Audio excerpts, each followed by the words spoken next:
नमस्कार दोस्तों, स्वागत है आपका स्टडी फॉर सिविल सर्विसेज में। वीडियो को पूरा देखिए। कोई भी आपका फीडबैक है, कोई सजेशन है, तुरंत वीडियो में कमेंट करके जरूर बताइए। अच्छा लगे तो वीडियो लाइक जरूर कर लीजिए और ऐसे वीडियो लगातार फ्री में पाने के लिए चैनल को तुरंत सब्सक्राइब कर लीजिए और बेल आइकन को जरूर टैप कर लीजिए ताकि आगे भी सारे वीडियो आपको मिलते रहे। यूट्यूब में फॉलो करते हैं तो प्लीज ये वाला फ्री टेलीग्राम चैनल जरूर ज्वाइन कर लीजिएगा। सारे नोटिफिकेशन, सारे अपडेट यहीं पे आते हैं, ध्यान रखिएगा। स्टडी फॉर सिविल सर्विसेज का कोई भी पेड ग्रुप अगर आपको ज्वाइन करना है तो सिर्फ 8564805309696086089483864455 यही नंबर है हमारे, सिर्फ जहां पे कॉल या व्हाट्सएप कर सकते हैं।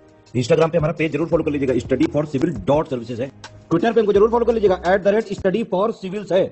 एवरीवन, इस सीरीज में हम लोग UPPSC mains answer writing practice कर रहे हैं और ये इस सीरीज का हमारा 19th लेक्चर है।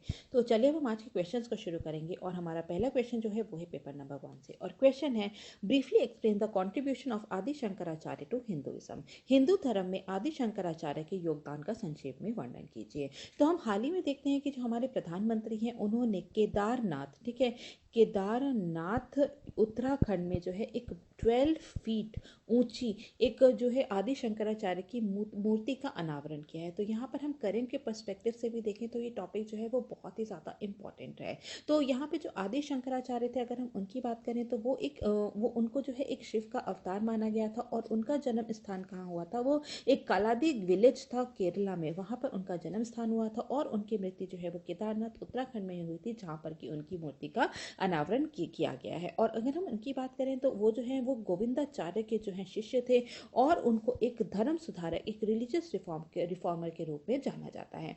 ठीक है, हालांकि हम कह सकते हैं कि जो आदि शंकराचार्य थे ये एक कि ये भक्ति मूवमेंट, ठीक है, भक्ति सेंट तो नहीं थे, ठीक है, भक्ति सेंट तो नहीं थे, लेकिन पूरे भक्ति मूवमेंट की जो है फाउंडेशन को, ठीक है, उनको जो फाउंडेशन थी उसकी नींव जो है उन्होंने ही रखी थी। तो यहाँ पर हम देखते हैं कि बहुत ही शॉर्ट स्पैन के लिए वो जीवित रहे थे, केवल 32 साल की उम्र में ही उनकी मृत्यु हो गई थी। लेकिन वहाँ पर इसी दौरान 32 साल में ही उन्होंने जो है उनकी फिलॉसफी का नाम था अद्वैत, ठीक है, उनकी जो फिलॉसफी थी अद्वैत, उसको जो है पूरे इंडिया के लेंथ एंड ब्रेथ में, ठीक है, वहां तक जो है पूरे में उसका प्रचार प्रसार किया था। और इसी कारण से जो है आदि शंकराचार्य जो है एक फिलोसोफर के रूप में जाने जाते हैं, एक रिलीजियस लीडर के रूप में जाने जाते हैं और एक धर्म सुधारक मतलब कि रिलीजियस रिफॉर्मर के रूप में भी जाने जाते हैं। तो यहाँ पर हम देखेंगे कि आखिर इनका क्या क्या कंट्रीब्यूशन रहा है हिंदुइज्म में। तो सबसे पहले हम बात करेंगे रिवाइवल ऑफ हिंदुइज्म की। हिंदू धर्म के पुनरुद्धार में उनकी बहुत ही बड़ी भूमिका रही है। ठीक है, तो ये जो हिंदुइज्म है, हिंदू धर्म है, इसको एक्चुअली में क्या कहते हैं, इसको एक्चुअली में कहते हैं सनातन धर्म। ठीक है, तो सनातन धर्म को जो है इसके पुनरुद्धार में इनकी बहुत ही ज़्यादा बड़ी भूमिका रही है। तो ये जो आदि शंकराचार्य थे कहाँ से आए थे, ये साउथ इंडिया से आए थे। ठीक है, ये साउथ इंडिया से आए थे और साउथ इंडिया में उस टाइम पर क्या हो रहा था, जो वैष्णव्स थे, ठीक है, वैष्णव्स थे और जो शेवाइट्स थे, ठीक है, जो शेवाइट्स थे उनके प्रभावों में हिंदू धर्म का जो है वहां पे रिवाइवल हो रहा था, पुनर्जागरण हो रहा था हम कह सकते हैं। और उसी टाइम पर शंकराचार्य ने पूरे भारत में भ्रमण किया था और लोगों को हिंदुइज्म के बारे में बताया था और उनकी जो फिलॉसफी थी, अद्वैत फिलॉसफी थी, उसके बारे में जो है लोगों को उससे अवगत कराया था। तो ये वो टाइम था, ठीक है, ये वो टाइम था जब बुद्धिज्म जो था वो बहुत ही ज़्यादा जो है उसका गोल्डन पीरियड था, बहुत ही ज़्यादा ग्लोरीफाई हो रहा था। लेकिन हिंदुइज्म के लिए, ठीक है, हिंदू धर्म के लिए जो है ये एक जो है डिक्लाइन का पीरियड था। ठीक है, यहाँ पर हम देखते हैं कि हिंदुइज्म की जो लोकप्रियता थी उस टाइम पे कम हो रही थी। तो यहाँ पर आदि शंकराचार्य ने जो है यहाँ पर उसके रिवाइवल के लिए बहुत ज़्यादा काम किया है। तो यहाँ पर हमें ये समझना होगा कि आखिर बुद्धिज्म जो है वो जो है क्यों उसको वो उसके लिए गोल्डन पीरियड क्यों था और हिंदुइज्म जो है था उसका डिक्लाइन क्यों हो रहा था। तो सबसे पहले हम देखते हैं कि जो हिंदूज में जैसे कि कहा जाता है कि 33 करोड़ जो है देवी देवताएं हैं। तो यहाँ पे क्या होता है कि जितने भी हिंदूज हैं वो उस टाइम पे अपने अपने भगवान को लेकर के लड़ रहे थे। उनको लगता था कि जिनकी पूजा वो कर रहे हैं वो सुपीरियर गॉड हैं, बाकी इंफीरियर गॉड हैं। तो इसके चलते जो है जितने भी हिंदूज थे उनके बीच में आपस में बहुत ही लड़ाई हो रही थी, जिस वजह से जो है हिंदुइज्म जो है वो डिक्लाइन हो रहा था। जैसे कि वैष्णवाइट्स हैं, शैवाइट्स हैं, उनको लगता था कि उनका जो कल्चर है वही सबसे सुपीरियर है। तो यहाँ पर इस कारण से जो है हिंदू का कहीं ना कहीं डिक्लाइन हो रहा था, हिंदुइज्म का। और बुद्धिज्म में क्या था, बुद्धिज्म जो था वहाँ पे सबको ही, कोई भी इंडिविजुअल हो उनको इक्वली ही ट्रीट किया जाता था।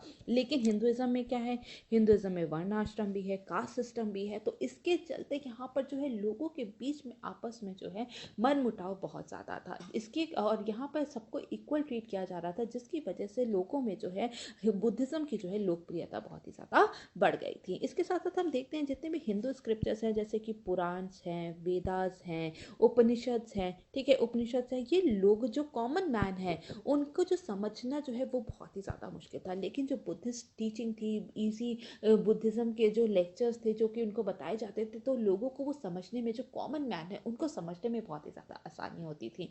तो जिसकी वजह से जो बुद्धिज़्म की लोकप्रियता थी वो बहुत ही ज़्यादा बढ़ गई थी। तो यहाँ पर हम देखते हैं कि जो इसी कारण पे जब हिंदुज़्म जब है उसका जब वो पतन हो रहा था उसका, तब उस टाइम पे आदि शंकराचार्य ने जो ओल्ड हिंदुज़्म ट्रेडिशन है उसको जो है रिवाइवल में बहुत ही ज़्यादा काम किया था, और उन्होंने ऑल ओवर इंडिया जो है ट्रैवल किया था, और जो है वहाँ पे वेदास के बारे में लोगों को बताया था, पुराण उपनिषद उन सब के बारे में बता के जो हिंदुज़्म है उनका उसके रिवाइवल किया था। ठीक है, तो यहाँ पर हम देखते हैं कि जो हिंदुज़्म है उसके रिवाइवल में आदि शंकराचार्य का बहुत बड़ा हाथ है। ठीक है, नेक्स्ट है भाष्यास। ठीक है, भाष्य। ठीक है, तो यहाँ पर जैसा कि हमने बताया कि जो लोगों, जो कॉमन पीपल थे उनके लिए जो है पुराण, वेदास, उपनिषद ये सब जो है समझना बहुत ही ज़्यादा मुश्किल था।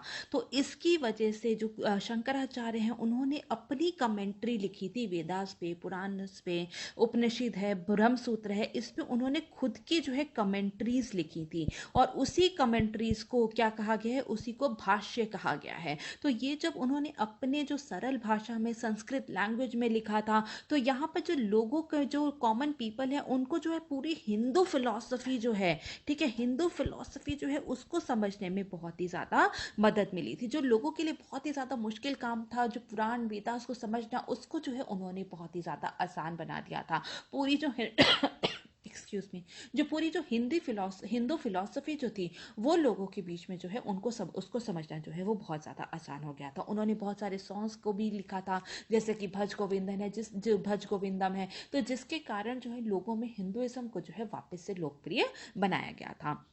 इसके बाद हम देखते हैं पंचायतन फॉर्म ऑफ वर्शिप। ठीक है, पंचायतन पूजा का रूप उन्होंने जो है वहां पे स्टैब्लिश किया था। उन्होंने बोला था जितने भी गॉड्स हैं, ठीक है, जितने भी गॉड्स हैं वो सब इक्वल हैं। कोई भी ये जितने भी जो गॉड्स हैं ये सभी जो एक सुप्रीम गॉड हैं उसी के कई रूप हैं। उन्होंने 5 प्रकार के, ठीक है, पंचायतन मतलब 5, ठीक है, 5 टाइप्स ऑफ गॉड को, 5 गॉड्स को जो है उन्होंने आइडेंटिफाई किए थे, जैसे कि गणेश है, सूर्य है, विष्णु है, शिवा है और देवी है। और उन्होंने कहा था कि ये जितने भी रूप हैं ये सभी एक सुप्रीम गॉड के ही एक जो है डिफरेंट डिफरेंट फॉर्म्स हैं। आप किसी भी एक भगवान को जो है उसको अपना इष्ट देव मानकर जो है उसकी पूजा कर सकते हैं, उसकी वर्शिप कर सकते हैं।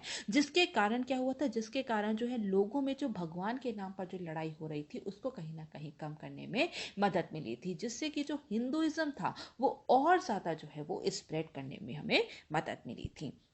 इसके बाद हम देखते हैं स्टैब्लिश मठस। ठीक है, उन्होंने जो है यहाँ पे 4 मठों का जो है उसको स्टैब्लिश किया था। तो अगर हम पहले बात करें नॉर्थ में कौन सा था, नॉर्थ में था बद्रीनाथ, इसके बाद वेस्ट में था द्वारका, और साउथ में था श्रृंगेरी, और जो है यहाँ पर अगर हम ईस्ट में बात करें तो ईस्ट में उन्होंने पुरी। ठीक है, तो ये 4 मठ का उन्होंने जब ऑल ओवर इंडिया उन्होंने प्रचार प्रसार किया हिंदुइज्म का, तो उन्होंने जो है चारों कोने में, ठीक है, नॉर्थ वेस्ट ईस्ट साउथ में जो है 4 मठ को भी स्टैब्लिश किया था, संस्थापित किया था। और जो कि उन्होंने वहां पर उसको क्या बनाया था, उसको सेंटर ऑफ विजडम बनाया था। ठीक है, सेंटर ऑफ विजडम बनाया था।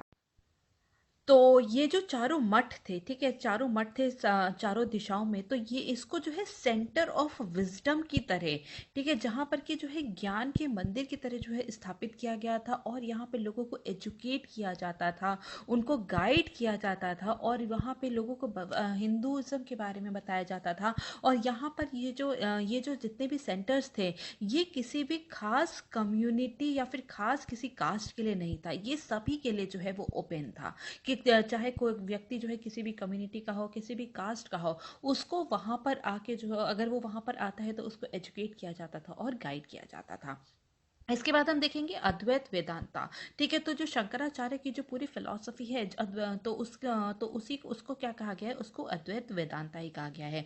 जैसा कि हम जानते हैं वेदांता, वेदांता का अर्थ होता है एंड ऑफ वेदास, वेदों का अंत। ठीक है, तो जो वेदास थे ये क्या थे, पॉलीथीस्टिक थे। लेकिन इन्होंने जो है शंकराचार्य ने किस पर जो है, मोनोथीस्टिक पे, ठीक है, कि जो जितने भी जो गॉड हैं वो एक ही भगवान का जो है फॉर्म है। तो ये जो है मोनोथीज्म पे उन्होंने उनकी पूरी जो है यहाँ पर उनकी फिलॉसफी जो थी वो बेस्ड थी। लेकिन जो वेदांता थी ये जो है पॉलीथिस्टिक थी। तो यहाँ पे जो शंकराचार्य थे उन्होंने, ठीक है, उन्होंने जो है यहाँ पे जो गॉड के ऊपर अभी तक जो फोकस किया जा रहा था उससे हटकर उन्होंने बोला कि हमें जो आत्मा है, हमारी जो सोल है, हमारा जो सेल्फ है, उस पर उन्होंने ज्यादा फोकस किया था। तो जो अद्वैत है, अद्वैत का मतलब क्या होता है, अद्वैत मतलब होता है नॉन डुअलिज्म। ठीक है, नॉन डुअलिज्म मतलब कि जितनी भी जो आत्मा जो है, ठीक है, आत्मा क्या है, आत्मा को ही जो है एक जो सुप्रीम रियलिटी जो है, ब्राह्मण जो है, उसी से जो है इन्होंने आइडेंटिफाई किया था। तो नॉन डुअलिज्म कहता है कि जो आत्मा और परमात्मा जो है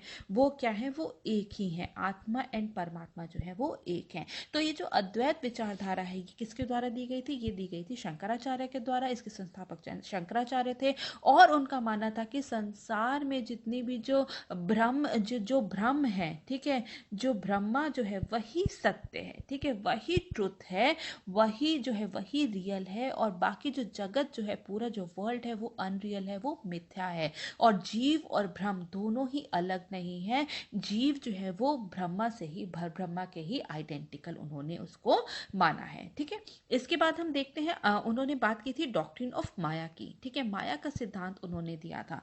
उनका मानना था कि ये जो कि यहाँ पे जो है एक ऐसी अदृश्य शक्ति है, एक ऐसी पावर है जिसने हमारी पूरी दुनिया का निर्माण किया है। और ये शक्ति कौन सी है, ये शक्ति को उन्होंने ब्रह्मा, ठीक है, ब्राह्मण या फिर परमात्मा का नाम दिया था कि ये शक्ति जो है ये ब्राह्मण या फिर परमात्मा से अलग नहीं है।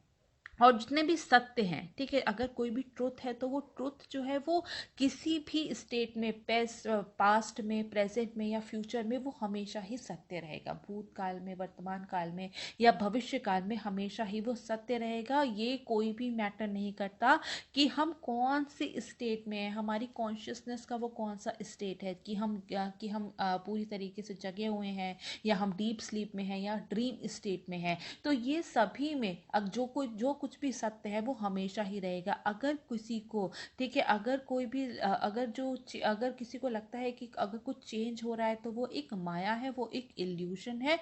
और ये जो है ये केवल जो है कुछ ही लोगों को जो है उनके माया, उनके मोह माया या फिर हम कह सकते हैं इल्यूजन की वजह से उन्हें चेंज लगता है। जैसा कि उन्होंने क्या बोला था, उन्होंने विवर्तवाद का, ठीक है, विवर्तवाद का उन्होंने प्रचार प्रसार किया था। उनका मानना था जैसे कि एक जो रस्सी होती है उसको हम क्या समझ सकते हैं, उसको हम लोग एक स्नेक कभी कभी समझ लेते हैं। इसी तरीके से जो हमारी जो आत्मा जो हमारी जो आत्मा है, ठीक है, सॉरी, उस इसी तरह से जो हमारी जो उसी तरीके से जो ब्रह्मा है, ठीक है, जो ब्राह्मण है, उसको जो है उन्होंने सुप्रीम सेल्फ जो है उसको उन्होंने जो है आत्मा से जो है उन्होंने रिलेट किया था। जिस तरीके से हमें केवल ज्ञान से ही पता चल सकता है, अभी तक तो हम इल्यूजन में थे कि ये जो रस्सी है ये सांप है, तो हमें क्या है, हम केवल नॉलेज से, हमें ज्ञान से ही पता चल सकता है कि ये जो कि जब हमारा जो कि हमारा जो इल्यूजन तभी मिटता है जब हमें ज्ञान प्राप्त होता है, जब हमें नॉलेज होती है कि ये वाकई में जो है रस्सी है, ये स्नेक नहीं है। इसी तरीके से उन्होंने बोला है, ठीक है, उनका मानना था कि जो है हम जब ब्राह्मण की जो नॉलेज होती है, जब हम ब्राह्मण के बारे में जब हम ज्ञान प्राप्त करते हैं, तभी हमें पता चलता है इस बॉडी के इल्यूजन के बारे में, इस वर्ल्ड के इल्यूजन के बारे में, जो कि जो आत्मा जो है, बॉडी जो है वो कुछ नहीं है, वो एक सुप्रीम गॉड जो है, जो ब्राह्मण जो है उसी का ही हिस्सा है। ठीक है, तो उन्होंने बोला था कि जो माया की जो डॉक्ट्रिन की उन्होंने बात की थी कि जितना जो इल्यूजन है इसको कैसे मिटाया जा सकता है, सिर्फ ये इल्यूजन जो है इसको नॉलेज से ही मिटाया जा सकता है। तो इसीलिए उन्होंने बात की थी कि जो सैल्वेशन है या फिर मोक्ष जो है उसको जो है केवल नॉलेज के द्वारा या फिर ज्ञान के माध्यम से ही मोक्ष को प्राप्त किया जा सकता है। ठीक है, तो उन्होंने बोला था कि जितना भी जो हमारा जो कंसंट्रेशन ऑफ माइंड है, केवल उसी से ही जो है मोक्ष को प्राप्त किया जा सकता है, और कोई भी तरीका नहीं है। और उनका मानना था कि जो तब जो मोक्ष है वो हम इसी प्रेजेंट लाइफ में ही पा सकते हैं, अगर हम ज्ञान अर्जित करते हैं, अगर हम नॉलेज को प्राप्त करते हैं। तो इसके बाद उन्होंने लॉजिकल थॉट्स की बहुत ज़्यादा बात की थी। ठीक है, अगर वो कोई भी एंगल, अगर किसी भी चीज़ को, किसी भी सब्जेक्ट को अगर उन्हें एनालाइज करना होता, तो वो उन्होंने लॉजिकल थॉट्स पे, या फिर हम कह सकते हैं तार्किक विचारधारा पे बहुत ज़्यादा जोर दिया था। ठीक है, तो जितने भी काम हैं, उनको जो है जब भी वो एनालाइज करते थे, वो एक लॉजिकल एंगल से जो है उसको एनालाइज करते थे। कोई भी सब्जेक्ट हो, अगर उसको जो है वो लॉजिकल एंगल से देखते थे, और उसके बाद लोगों को भी उसका लॉजिक, किसी भी सब्जेक्ट का, किसी भी चीज़ के पीछे का लॉजिक समझाते थे, और उसके बाद ही जो है जो भी रीडर होता था वो खुद से ही कंट्रीब्यूट कर सकता है कि उसके बारे में कि वो क्या सोचता है। ठीक है, उसको रीजनिंग देते थे, और उसके बाद जो है कोई भी जो व्यक्ति है वो उस रीजनिंग के लॉजिक्स के बेसिस पे ही जो है अपनी कोई भी विचारधारा, उन्होंने कहा था कि बना सकते हैं। तो उन्होंने इसके लिए क्या किया था, उन्होंने ओपोनेंट थॉट्स, ठीक है, ओपोनेंट थॉट्स का इस्तेमाल किया था कि अगर कोई भी सब्जेक्ट है तो उसमें जो है वो एक ऑपोजिट तर्क भी देखते थे। उसके बाद जो है इसी का जो है ऑपोजिट के बाद उसको एक लॉजिक से भी उसको समझाते थे, एग्जाम्पल से समझाते थे, और उसके बाद ही किसी भी कंक्लूजन पे पहुंचते थे। तो यहाँ पे उन्होंने हर चीज़ में जो है लॉजिक के बारे में जो है बहुत ही ज़्यादा बात की थी, जो कि आज भी जो है, अगर हम आज प्रेजेंट एज में भी जो है लॉजिकल थॉट की, अगर हम साइंटिफिक एज में लॉजिकल थॉट्स जो हैं वो बहुत ही ज़्यादा मायने रखते हैं। वो किसी से लड़ाई झगड़ा नहीं करते थे, वो अपनी बात को बताते थे, किसी भी सब्जेक्ट के पीछे लॉजिक्स को बताते थे।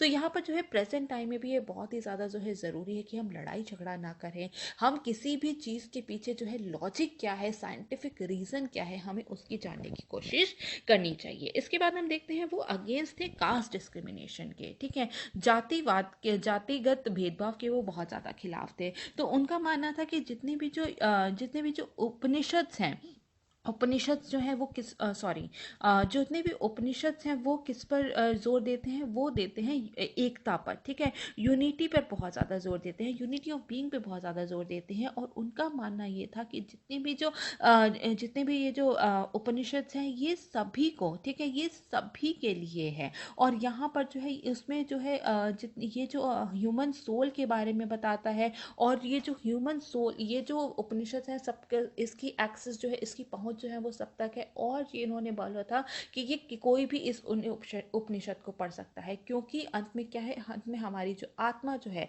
वो एक ही है, वो सुप्रीम गॉड ही है, वो ब्राह्मण ही है। और अंत में जो आत्मा जो है वो ब्राह्मण से या फिर परमात्मा से ही मिल जाती है। तो उनका मानना था कि जितनी भी वो इक्वालिटी ऑफ सोल पे बहुत ही ज़्यादा विश्वास रखते थे, और कास्ट डिस्क्रिमिनेशन के बहुत ज़्यादा अलग थे। इसी तरीके से अगर हम बात करें जो वेदांतिक कॉन्सेप्ट है, वेदांतिक कॉन्सेप्ट भी किसके बारे में बात करता है, ह्यूमन वेलफेयर के।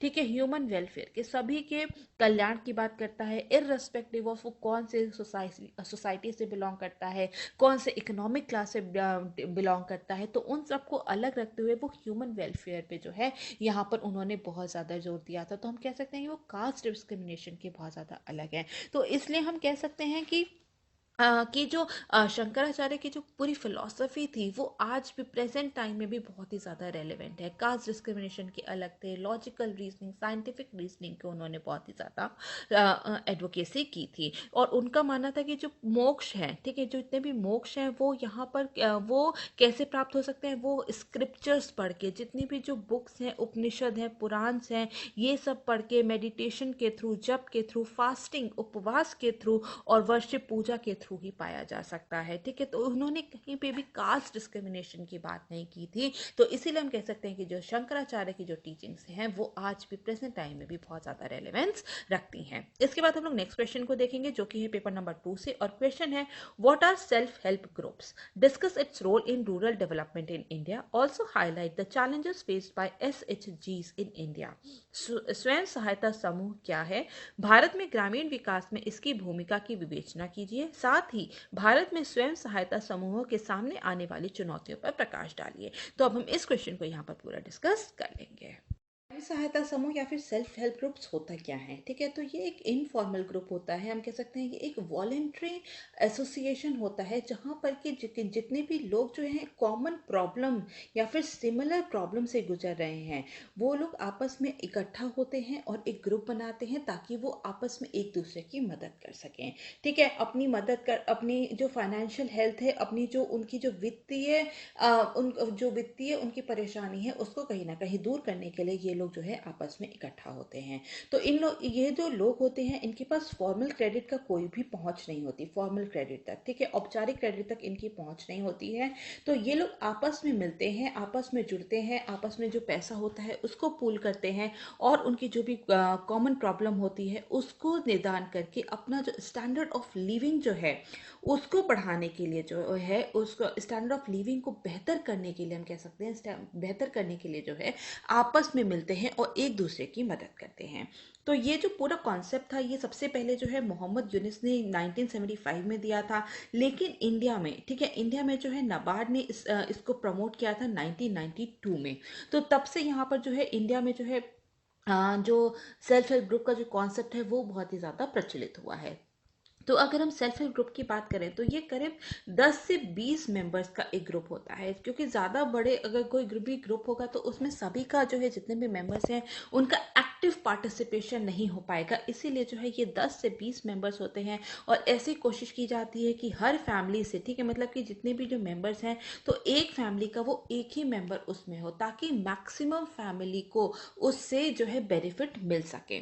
तो यहाँ पर जो है ये 10 से 20 मेंबर्स का ग्रुप होता है, बहुत ज़्यादा लार्ज ग्रुप नहीं होता। और ये जो हैं जितने भी मेंबर्स होते हैं 10 to 20 मेंबर्स, इनको एनकरेज किया जाता है सेविंग्स के लिए, ठीक है, सेविंग्स के लिए हर महीने जो है उनमें उनको बोला जाता है कि कुछ पैसे बचाएं। तो उनके अंदर जो है सेविंग्स की हैबिट को डेवलप किया जाता है और जो है कुछ समय तक जो है वो सभी जितने भी मेंबर्स हैं वो थोड़ी थोड़ी से पैसा जो है सेव करते हैं और जब उनके पास इनफ कैपिटल हो जाती है तो वो उससे या तो खुद कोई बिजनेस स्टार्ट कर देते हैं, खुद का कोई स्टार्टअप स्टार्ट कर लेते हैं, या फिर जो है वो किसी मेंबर को जो है पैसा लेंड कर देते हैं। अगर उसके पास कोई आइडिया है, उसको किसी कार्य के लिए पैसा चाहिए तो उसको जो है वो पैसा दे देते हैं। तो इस तरीके से जो सेल्फ हेल्प ग्रुप्स है वो काम करते हैं। तो यहाँ पर अगर हम उसके फंक्शन की बात करें, ठीक है, तो यहाँ पर क्या होता है, सेविंग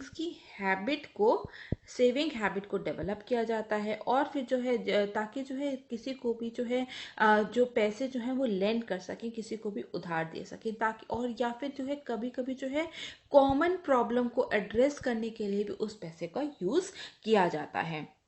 और साथ ही साथ जो है कई बार ये होता है कि उन्होंने कुछ जो अमाउंट है उसको इकट्ठा किया है और उसको इकट्ठा करने के बाद जो बैंक का जो कोलेट्रल होता है, जो गारंटी अमाउंट होता है, उसको देकर वो लोग बैंक से जो है फॉर्मल क्रेडिट जो है कई बार लेते हैं, बैंक से लोन लेते हैं, ताकि उनका जो डिपेंडेंसी है लोकल मनी लेंडर पे उसको कम किया जा सके। क्योंकि जो लोकल मनी लेंडर्स होते हैं उनका रेट ऑफ इंटरेस्ट जो होता है वो बहुत ज़्यादा हाई होता है।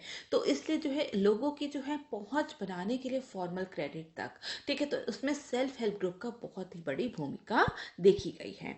तो यहाँ पर हम देखेंगे कि आखिर जो रोल ऑफ एसएचजीज, ठीक है, self help groups in rural development, ठीक है, ग्रामीण विकास में स्वयं सहायता समूहों की क्या भूमिका है, अब हम उसको देखेंगे। तो सबसे पहले क्या है, सबसे पहले है एम्प्लॉयमेंट अपॉर्चुनिटीज, रोजगार के अवसर पैदा करते हैं, ठीक है, लोगों को रोजगार दिलाने में बहुत बड़ी भूमिका है। यहाँ पे जैसे कि जो है माइक्रो लेवल एंटरप्रेन्योरशिप है, ठीक है, उसको बढ़ाने में जो है सेल्फ हेल्प ग्रुप बहुत ज़्यादा सहायता करती है, ठीक है, जितनी भी रूरल सोसाइटी है वहाँ पे माइक्रो लेवल एंटरप्रेन्योरशिप जो है उसको बढ़ाने में बहुत मदद करती है। और ताकि जो है लोग जो हैं जो फाइनेंस लेते हैं, जब छोटे छोटे जो है लोन्स लेके, ठीक है, अपना कोई भी जो है अपना कोई भी है स्वरोजगार के लिए या फिर अपनी किसी भी कोई भी अपना कार्य करने के लिए जो है वो उस पैसे को लगाते हैं, जिससे कि उनकी जो एग्रीकल्चर पे जो डिपेंडेंस है उसको कम की जा सकती है। कई बार ये भी देखा गया है कि जितने भी सेल्फ हेल्प ग्रुप्स होते हैं वो आपस में जो है पैसा इकट्ठा करते हैं, उसके बाद कुछ खुद का ही काम शुरू कर देते हैं। जैसे कि बहुत सारे जो हॉर्टिकल्चर एक्टिविटीज़ हैं, बी कीपिंग है, या फिर हम देखते हैं कलेक्टिव फार्मिंग है। तो इस तरीके से जो है वो लोग खुद का ही कोई कार्य जो है शुरुआत करते हैं, जिससे कि और भी जो गांव के लोग हैं, रूरल एरियाज़ के जो लोग हैं, उनको एम्प्लॉयमेंट वहाँ पे मिलता है। तो एम्प्लॉयमेंट जनरेशन में जो है सेल्फ हेल्प ग्रुप्स की बहुत बड़ी भूमिका देखी गई है। इसके बाद हम देखेंगे फॉर्मल क्रेडिट। ठीक है, औपचारिक ऋण दिलाने में बहुत ज़्यादा मदद करती है। क्यों? क्योंकि यहाँ पर क्या है कि जितने भी, जब वो कोई भी एक समूह होता है, उनके पास कुछ सेविंग्स होती हैं, तो वो डायरेक्ट बैंक जाके कहती हैं कि हमारे पास कुछ गारंटी अमाउंट है। ठीक है, हम कोलेट्रल दे रहे हैं, हमको इतने जो है कुछ अमाउंट का जो है हमें लोन चाहिए। तो वहाँ पे उनकी जो बार्गेनिंग पावर होती है वो बहुत ज़्यादा हो जाती है। कई बार ऐसा भी देखा गया है कि जो कुछ सेल्फ हेल्प ग्रुप्स जो होते हैं वो आपस में इकट्ठा होते हैं। ठीक है, सेल्फ हेल्प ग्रुप्स जो आपस में इकट्ठा होते हैं और एक नॉन बैंकिंग फाइनेंशियल इंस्टीट्यूशन जो है, उसको कंपनी है उसको सेटअप किया जाता है। जैसे कि जो है स्वाधार माइक्रो क्रेडिट कंपनी जो है, ठीक है, तो वो क्या करती है, ये लोग आपस में जुड़ते हैं, पैसा इकट्ठा करते हैं और आगे दूसरों लोगों को जो है उनके कार्यों के लिए जो है वहाँ पे लोन उपलब्ध कराते हैं। तो यहाँ पे हम देखते हैं कि फॉर्मल क्रेडिट लोगों को पहुँचाने में जो है वो बहुत ज़्यादा जो है मदद मिलती है। इसी के साथ साथ अगर हम फॉर्मल क्रेडिट की बात करें, बैंकिंग की बात करें, तो इससे जो है फाइनेंशियल इंक्लूजन में भी बहुत ज़्यादा मदद मिलती है, क्योंकि ये लोगों में जो है सेविंग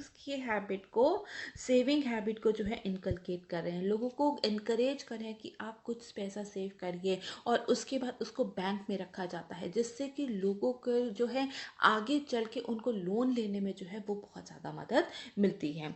जैसे कि अगर हम बात करें तो यहाँ पे सरकार की तरफ से भी बहुत ज़्यादा पहल की गई है कि जन धन अकाउंट जो है, ठीक है, जनधन अकाउंट खोले गए हैं, जिसमें कि 42 करोड़ जनधन अकाउंट खोले गए हैं, जिसमें कि 55% जो अकाउंट्स हैं वो किसके हैं, वो विमेन के हैं। ठीक है, और एसएसजी जितनी भी होती हैं उसमें मोस्टली महिलाएं ही काम कर रही हैं। तो यहाँ पर हम देख रहे हैं कि महिलाओं को जो है बैंकिंग सेक्टर से जोड़ने का काम बहुत ही ज़्यादा हो रहा है यहाँ पर। तो फॉर्मल क्रेडिट मिल रहा है, फाइनेंशियल इंक्लूजन में बहुत ज़्यादा मदद मिल रही है सेल्फ हेल्प ग्रुप्स की वजह से। इसके बाद हम देखेंगे कैपिटल फॉर्मेशन। ठीक है, पूंजी निर्माण में बहुत ज़्यादा मदद मिलती है।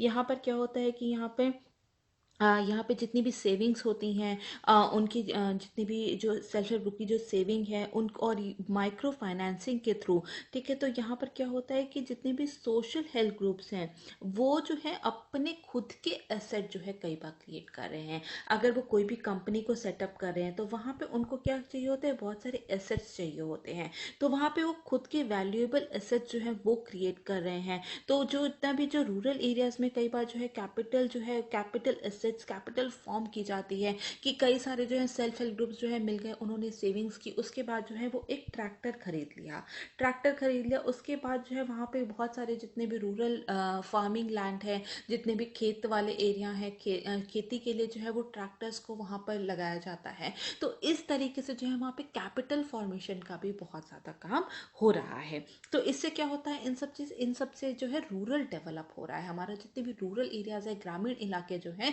उसके डेवलपमेंट में, उसके विकास में बहुत ज़्यादा मदद मिल रही है। इसके बाद हम देखेंगे सोशल अवेयरनेस। ठीक है, लोगों को जागरूक करने के लिए, सामाजिक जागरूकता स्प्रेड करने के लिए, फैलाने के लिए भी जो है सेल्फ हेल्प ग्रुप की बहुत बड़ी भूमिका है।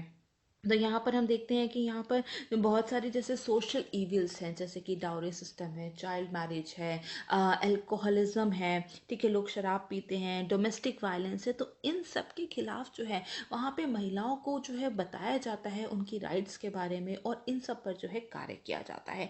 तो सोशल इविल्स को मिटाने के लिए, ठीक है, सोशल इविल्स को मिटाने के में भी जो है सेल्फ हेल्प ग्रुप का बहुत बड़ा हाथ है। इसके साथ साथ हम देखते हैं कि जो है और भी कई तरीके से जो सेल्फ हेल्प ग्रुप है जो है लोगों में मास अवेयरनेस फैलाने का जो है बहुत ज़्यादा काम कर रही है। जैसे कि सिंगल प्लास्टिक यूज़ के अगेंस्ट, ठीक है, सिंगल प्लास्टिक यूज़ के अगेंस्ट वहाँ पे सेल्फ हेल्प ग्रुप जो है लोगों को बताती है उसके क्या क्या जो है नुकसान है, तो हमें किस लिए ये अवॉइड करनी चाहिए। कोविड-19 में जो वैक्सीन ड्राइव थी, ठीक है, उनको लोगों को कन्विंस करने के लिए कि आपको वैक्सीन लगवाना क्यों ज़रूरी है, उसमें भी सेल्फ हेल्प ग्रुप्स का बहुत बड़ा हाथ है। तो इससे जो है यहाँ पे हमारा क्या हो रहा है, रूरल डेवलप हो रहा है, वहाँ के क्लीनलीनेस क्लीनलीनेस के लिए, वाटर कंजर्वेशन में, ठीक है, वाटर कंजर्वेशन के लिए लोगों को एनकरेज करने के लिए भी सेल्फ हेल्प ग्रुप जो है वो बहुत ज़्यादा मदद कर रही है। इसके बाद हम देखेंगे वुमेन एम्पावरमेंट, महिला सशक्तिकरण में भी बहुत बड़ा हाथ है, बहुत बड़ी भूमिका है यहाँ पे। जितनी भी जो जैसा कि हमने देखा कि जो सेल्फ हेल्प ग्रुप में मोस्टली जो है वो विमेन का ही पार्टिसिपेशन है।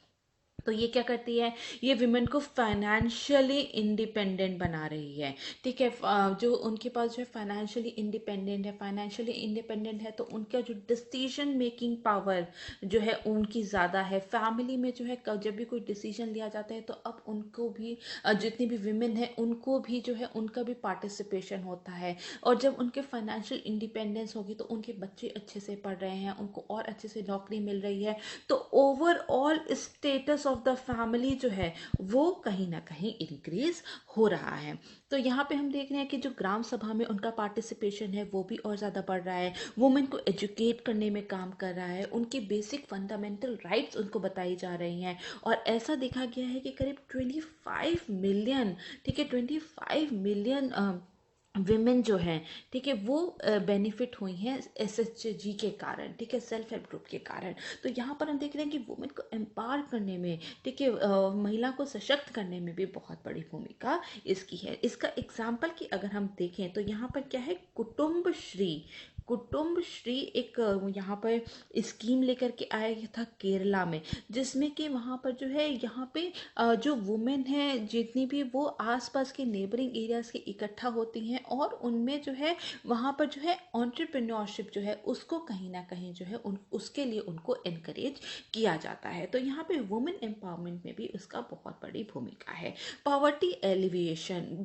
गरीबी उन्मूलन में बहुत बड़ा हाथ है। यहाँ पे जो है लोगों को जो है वहाँ पे क्रेडिट दिया जाता है, माइक्रो फाइनेंस दिया जाता है, जिससे कि उनकी कई प्रकार की जो प्रॉब्लम्स है वो सॉल्व होती हैं। जैसे कि कहीं कभी किसी को लैंड खरीदना है, कभी किसी को अपने बच्चे को बाहर भेज के एजुकेशन करानी है, ठीक है, एजुकेशन करानी है, एजुकेशन के लिए कोई किसी को टेक्नोलॉजी कहीं से लेकर के आनी है, किसी चीज़ के लिए स्किल कोई सीखनी है, तो इन सब के लिए जो है क्रेडिट जो है फैसिलिटी देती है। कई बार जो है अपने पैसों से ही लोगों को वहाँ पे जो है कई जगह किसी कोर्स में एनरोल कराती है ताकि पूरा जो रूरल एरिया है उसको फ़ायदा हो। तो यहाँ पे उससे क्या होता है, गरीबी उन्मूलन में भी बहुत ज़्यादा मदद मिलती है। तो यहाँ पर अभी हमने हाल ही में देखा था कि जब हमारे प्रधानमंत्री ने यहाँ पर जो सेल्फ हेल्प ग्रुप के जितने भी उन्होंने कार्य किया है उसको आइडेंटिफाई किया है और उसको जो है बहुत ज़्यादा अपलॉड भी किया है। और उन्होंने बोला है कि जो टॉय मेकिंग, ठीक है, टॉय मेकिंग को जहाँ आजकल बहुत ज़्यादा बढ़ावा दिया जा रहा है,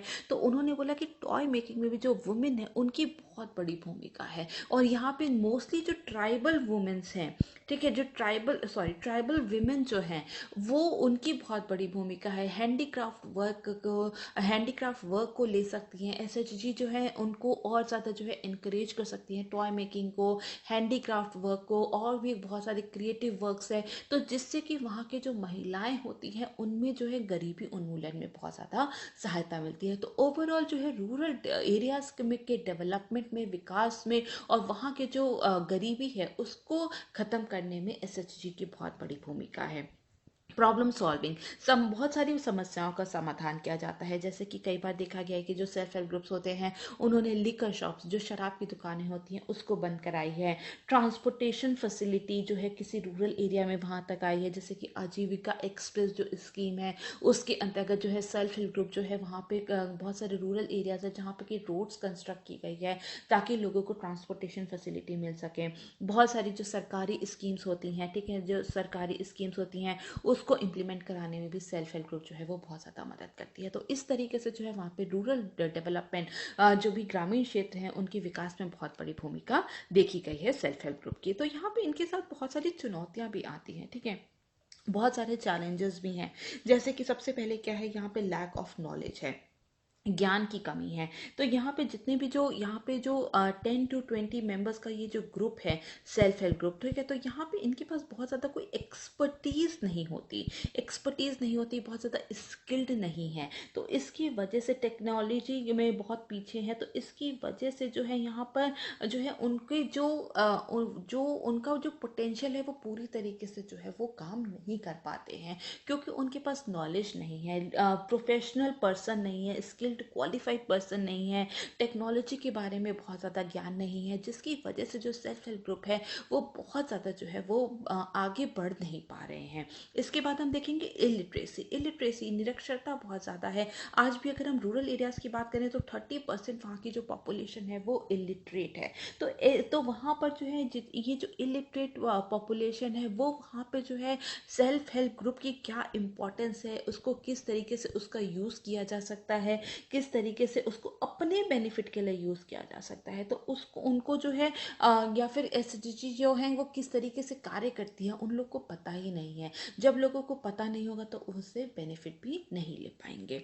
इसके बाद है इनएडिक्वेट फंडिंग। ठीक है, इनएडिक्वेट फंडिंग है, अपर्याप्त फंडिंग है, क्योंकि यहाँ पे क्या होता है कि यहाँ पे जितनी भी एसएचजीज होती हैं वो किसी एक्सटर्नल एजेंसी पे, ठीक है, एक्सटर्नल एजेंसी पे जो है वहाँ पे डिपेंडेंट रहती हैं फंड्स के लिए, अपने पैसों के लिए। और कई बार ऐसा देखा गया है कि जो एक्सटर्नल एजेंसी जो है जितना भी सहायता कर रही हैं वो उनकी रिक्वायरमेंट के मुताबिक जो है वो एडिक्वेट नहीं है, वो पर्याप्त नहीं है। तो यहाँ पर उनके पास पैसों की बहुत ज़्यादा कमी हो जाती है कई बार। ठीक है, तो फंड की जो है फंडिंग की बहुत ज़्यादा इसमें कमी देखी गई है। पुअर रूरल बैंकिंग फैसिलिटीज़ है, खराब ग्रामीण बैंकिंग सुविधाएं हैं। कई सारे ऐसे इलाके हैं जहां पर कि बैंक्स हैं ही नहीं, कहीं ऐसे भी दूर दराज के इलाके हैं, रिमोट एरियाज है जहां पर कि जो है कोई भी बैंकिंग पर्सनल जो है वो डोर टू डोर जो वहाँ पे आता है हफ्ते में 1 दिन या 2 दिन, और वहाँ पे लोगों को जो है केवल बैंकिंग फैसिलिटीज़ जो है प्रोवाइड कराई जाती है। तो यहाँ पे जो है जो ग्रामीण क्षेत्रों में जब बैंकिंग फैसिलिटी बहुत अच्छी नहीं होगी तब भी वहाँ पे जो है सेल्फ हेल्प ग्रुप का जो पूरा जो कॉन्सेप्ट है लोगों को फॉर्मल क्रेडिट और स्मॉल जो सेविंग हैबिट जो इनकलकेट करने का, वो कहीं ना कहीं पर्पस जो है वो डिफीट हो रहा है। और कई बार ऐसा भी देखा गया है कि जो पब्लिक सेक्टर बैंक्स होते हैं या फिर जो माइक्रो फाइनेंस इंस्टीट्यूशंस होते हैं वो जितने भी जो ऐसे छोटे छोटे ग्रुप्स होते हैं या फिर जो रिमोट एरियाज में गरीब लोग होते हैं उनको अपनी सर्विसेज देते ही नहीं है, क्योंकि उनकी जो सर्विस कॉस्ट जो होती है वो बहुत ही ज़्यादा हाई हो जाती है। तो यहाँ पर पुअर रूरल बैंकिंग फैसिलिटीज़ की वजह से भी यहाँ पर एसएचजी जो है वो अपने पूरी तरीके से कार्य नहीं कर पा रही है। Lack of stability and sustainability, स्थिरता, ठीक है, स्थिरता का बहुत ही ज़्यादा अभाव है। जैसे कि हमने बात की कि एक्सटर्नल एजेंसी पे वो लोग निर्भर होते हैं, तो कई बार अगर एक्सटर्नल एजेंसी ही अगर पीछे से फंडिंग ना दे तो क्या होगा, तो वो एसएचजी जो ग्रुप है वो ज़्यादा दिन तक सर्वाइव नहीं कर पाएगा। इसके साथ साथ जैसे कि हमने बात की कि इसमें बहुत सारी जो वीमेन इन्वॉल्व होती हैं, तो कई बार ऐसा देखा गया है कि जब जब कोई जो औरत होती है जब उसकी शादी हो जाती है वो कहीं और लोकेट हो जाती है, कहीं और चली जाती है, तो उससे जो है मेंबर्स जो होते हैं वो कहीं ना कहीं डिसइंटीग्रेट होने लगते हैं और अल्टीमेटली जो होता है वो जो ग्रुप जो होता है वो पूरा का पूरा डिक्लाइन हो जाता है। तो यहाँ पर ये बहुत सारे चैलेंजेस हैं। वीक फाइनेंशियल मैनेजमेंट है, यहाँ पे उनको जो है पता ही नहीं होता कि जो है जो फाइनेंसेस अगर कई बार सेविंग्स इकट्ठा हो भी गई तो उस फाइनेंसेस का करना क्या है। कई बार जो होता है वो पर्सनल पर्पस के लिए जो है उसको यूज़ कर दिया जाता है, किसी की शादी करनी है उसके लिए यूज़ कर दिया जाता है। तो ठीक है, तो यहाँ पर जो है जो फाइनेंशियल मैनेजमेंट जो है वो भी उनको नहीं आता है। कई बार हाउस कंस्ट्रक्ट कर लिया, बेटी की शादी कर दी, तो इसकी वजह से जो है वो आगे जो डेवलपमेंट हो रहा है, होना चाहिए था उस पैसों से, वो नहीं हो पा रहा है। तो यहाँ पे जो है बहुत सारी चुनौतियां भी हैं। अगर किसी की चीज़ के एडवांटेजेस हैं तो डिसएडवांटेजेस तो हैं। तो यहाँ पर बहुत सारे जो है सरकार की तरफ से भी बहुत ज़्यादा जो है मेजर्स लिए गए हैं ताकि जो है सेल्फ हेल्प ग्रुप को जो है और ज़्यादा जो है बेहतर किया जा सके। जैसे कि स्वर्ण जयंती स्वरोजगार योजना, ठीक है, तो इसमें क्या है कि यहाँ पे जितनी भी सेल्फ हेल्प ग्रुप्स हैं उनकी मदद से वहाँ के जो गांव के जो लोग हैं उनमें जो है उनको जो है सेल्फ एम्प्लॉयमेंट के लिए इनकरेज करने के लिए जो है ये पूरी स्कीम लेकर के आई गई थी। तो यहाँ पे भी सेल्फ हेल्प ग्रुप जो है उसकी बहुत बड़ी भूमिका है। राष्ट्रीय महिला कोष है, ठीक है, ये बनाया गया था ताकि जितनी भी जो गरीब महिलाएं हैं उनको जो है एक फॉर्मल क्रेडिट तक उनकी पहुँच बनाई जा सके। और इसके लिए, ठीक है, इसके लिए एक स्पेशल जो है स्पेशल एक हम कह सकते हैं कि एक स्पेशल तरीके से जो है इसको क्रेडिट दिया जा रहा था। जैसे कि उसका नाम है राष्ट्रीय महिला कोष, SHG NGO, sorry NGO SH NGO SHG beneficiaries के थ्रू, ठीक है, NGO भी उसमें इन्वॉल्व था, सेल्फ हेल्प ग्रुप भी इन्वॉल्व थी, उनके थ्रू जो है राष्ट्रीय महिला कोष से जो है वहाँ पर क्रेडिट दिया जा रहा था। कुटुंबश्री है यहाँ पे, जैसे कि हमने बात की केरल में, ठीक है, तो यहाँ पर जो है नेबरहुड ग्रुप्स बनाए जाते थे और लोगों को जो है वहाँ पे फॉर्मल क्रेडिट दिया जाता था। जब वो सेविंग्स कर लेते थे तो लोगों को जो है फॉर्मल क्रेडिट दिया जाता था। यहाँ पे अगर हम हाल ही में देखें तो RBI जो है, ठीक है, रिजर्व बैंक ऑफ इंडिया जो है, उसमें अभी तक क्या था, सेल्फ हेल्प ग्रुप्स को जो है विदाउट गारंटी, ठीक है, बिना गारंटी मतलब बिना कोलेट्रल के अभी तक जो है 10 लाख रुपए तक दे दिए जाते थे। लेकिन अभी हाल ही में इस लिमिट को बढ़ा के कितना कर दिया गया है, वो 20 लाख का कर दिया गया है। तो हम यहाँ देख रहे हैं कि जो सेल्फ हेल्प ग्रुप्स जो हैं उसने जो है रूरल डेवलपमेंट में बहुत ज़्यादा काम किया है, और यहाँ पे अभी जो है इनके कार्य को जो है बहुत ज़्यादा आइडेंटिफाई किया गया है, बहुत ज़्यादा सराहा भी गया है। जैसे कि उनकी कोरोना के दौरान, ठीक है, पैंडेमिक के दौरान जो है उनकी बहुत बड़ी भूमिका थी। मास्क बनाया था, सैनिटाइजर्स बनाए गए थे, जितने बहुत सारे जो ऐसे लोग हैं जो ज़रूरतमंद है उनको फूड पहुंचाने का, खाना पहुंचाने का काम किया गया था। लोगों के प्रति, लोगों में जो है अवेयरनेस फैलाने का काम किया गया था, लोगों को वैक्सीन के लिए एनकरेज किया था। वैक्सीन ड्राइव में बहुत बड़ा हाथ है। तो यहाँ पर हम देखते हैं कि यहाँ पर जो SHG है ये रूरल डेवलपमेंट में बहुत ही ज़्यादा ये कार्य कर रही है, ठीक है। इस और यहाँ पे जो है, यहाँ पे हम देखते हैं कि ये जो SHG जो है इनकी वजह से जो है NPS जो है उसमें भी बहुत ज़्यादा गिरावट आई है, ठीक है। जो पहले जो NPS 9% था, अब घट के जो है 2 to 3% हो गया है। तो यहाँ पे जो SHG जो है उनकी ऑनेस्टी की भी बहुत ज़्यादा सराहना करनी है। तो हम देखते हैं कि यहाँ पे रूरल डेवलपमेंट में इनका बहुत बड़ा हाथ है, ठीक है। इसके बाद हम लोग नेक्स्ट क्वेश्चन को देखेंगे जो कि है पेपर नंबर 3 से, और क्वेश्चन है, recently NITI Aayog released SDG sustainable development goal urban index and dashboard for SDGs, discuss its importance and also break out the ways in which local government help achieve sustainable development goals. हाल ही में नीति आयोग ने SDG के लिए SDG urban index और dashboard जारी किया। इसके महत्व पर चर्चा करें और उन तरीकों को भी बताएं जिसमें स्थानीय सरकार सतत विकास लक्ष्यों को प्राप्त करने में मदद करती है, ठीक है। तो अब हम यहाँ पे ये पूरा क्वेश्चन इसको देख लेंगे। तो सबसे पहले अगर हम सस्टेनेबल डेवलपमेंट गोल्स की बात करें तो सस्टेनेबल डेवलपमेंट गोल्स को जो है 2015 में सेट किया गया था, और ये जो है इसका स्पैन कितना है, ये 15 ईयर्स का है। तो इसको 2030 तक जो है इसको पूरा करने के लक्ष्य रखे गए हैं। तो और इसमें कितने, इसमें 17 गोल्स को सेट किया गया है, जिसके और इसका उद्देश्य क्या है इस सस्टेनेबल डेवलपमेंट गोल्स का, कि सभी के लिए एक बेहतर भविष्य को प्राप्त करने के लिए सस्टेनेबल डेवलपमेंट गोल्स को जो है यहाँ पे रखा गया है। तो अगर हम बात करें जो SDG urban index and dashboard जो है, इसको जो है नीति आयोग द्वारा जो है इसको जो है लेकर के आया गया था, हम कह सकते हैं विकसित किया गया था। और इसके अंतर्गत, ठीक है, इसके अंतर्गत जो है 56 शहरी क्षेत्रों को कंसिडर किया गया था, जिसमें कि जो है SDG ढांचे के जो SDG इंडिकेटर्स के जो है 46 टारगेट्स में 77 SDG संकेतों के ऊपर 56 शहरी क्षेत्र पर जो है यहाँ पर पूरा इसको इंडेक्स को जारी किया गया है। तो ठीक है, और जितने भी अर्बन एरियाज हैं उनको 0 to 100 की स्केल पर रखा गया है, और इसमें जो है अलग अलग कैटेगरीज है, मतलब कि उनकी जो एस्पिरेंट है, परफॉर्मर है, फ्रंट रनर है और अचीवर है, ठीक है। तो यहाँ पे जितने अचीवर जो है जितना ज़्यादा स्कोर है, मतलब कि वो क्षेत्र, ठीक है, वो क्षेत्र उतना ही ज़्यादा जो है SDG को अचीव करने के करीब है, ठीक है। तो इसके बाद हम देखेंगे कि आखिर इसकी क्या क्या इंपॉर्टेंस रही है पूरे डैशबोर्ड की। तो इसकी इंपॉर्टेंस क्या है, अब हम एक बार इसको समझ लेते हैं। इस इंडेक्स के इम्पॉर्टेंस की बात करें, ठीक है, इसके सिग्निफिकेंस क्या है, इस इंडेक्स की जो है अगर हम इम्पॉर्टेंस सिग्निफिकेंस की बात करें तो सबसे पहले क्या है, सबसे पहले है SDG monitoring at city level, ठीक है। शहरी स्तर पर SDG निगरानी करने में हमें बहुत ज़्यादा मदद मिलेगी। जो सिटीज़ हैं उसको जो है मेन सेंटर्स माना जा रहा है ग्रोथ का, ठीक है। ग्रोथ के मेन सेंटर्स कौन है, वो सिटीज़ हैं।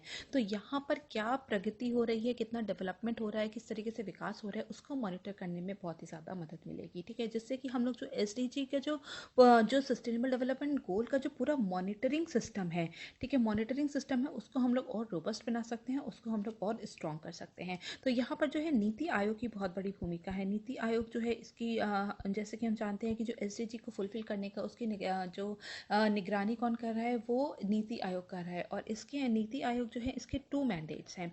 पहला कि जो है कोऑपरेटिव और कॉम्पिटिटिव फेडरलिज्म को जो है सुनिश्चित करना, और दूसरा जो है यहाँ पर कौन से गोल्स जो है कहाँ पर अचीव हो रहे हैं, कितने गैप है किसके बीच में, तो उन सबको मॉनिटर करना, ठीक है। तो यहाँ पे जो है नीति आयोग को वो जो फर्दर फर्दर जो फ्यूचर डेवलपमेंट प्लान्स हैं इंडिया में, उसको डेवलप करने में बहुत ही ज़्यादा मदद मिलेगी, ठीक है, एसडीजी मॉनिटरिंग से, इस पूरे इंडेक्स से।